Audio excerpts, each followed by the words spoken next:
The defensive line started in May of last year. Actually, it's a result of us losing our daughter Ella to suicide in January of 2018. So we waited several years, really kind of dealt with our sadness, our grief, where we had been triggered to go, all of us in our mental health journeys, and knew we wanted to do something. Almost felt a responsibility with Solomon's platform. And I started talking about how just being in schools and how much time teachers spend with kids and how much time coaches spend with kids, and just that, the controlled environment that kids are seen in by teachers and coaches in high schools, middle schools, colleges, and what that looks like, and how if everyone could put more pieces together, how that could create a safer environment for anyone that was struggling. So we wanted to create a world where no young person of color dies by suicide. And we'll help anybody, but we're focusing on kids of color because of the epidemic of youth suicide amongst students of color. So we are doing training workshops for public schools for free to help them understand the warning signs of somebody who's not mentally right, who's somebody who's suffering.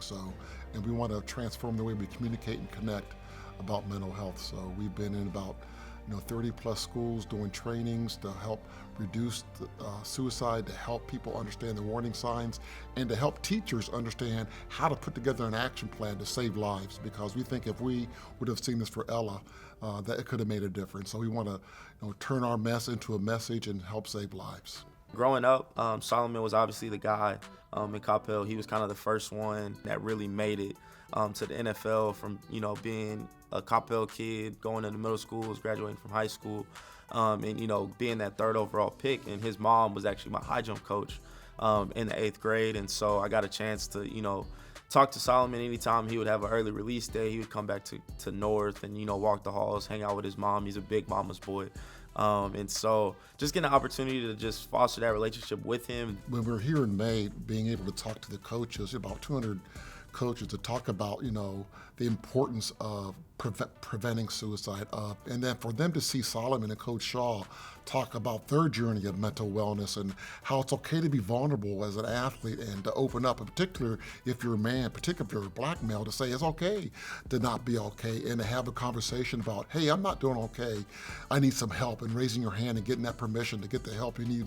Having that conversation with all those coaches and also a lot of the athletes, I think people identify with someone like Solomon saying, I've had my struggles and here's how I got through my dark places, and I'm here to help you. For me, being a leader on the team, kind of what I went up to him and asked him was, when you yourself as a leader on the team, when you are dealing with some certain things, like how do you still not be seen as weak, or like how do you not still be seen as that strong captain or that, that figure on the team that people can turn to when things are going south?